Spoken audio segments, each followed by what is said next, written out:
আমাদের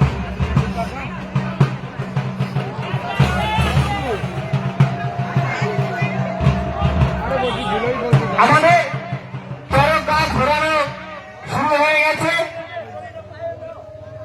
প্রথমে যে ঘোড়া, সে ঘোড়া হচ্ছে সুমন বসাক।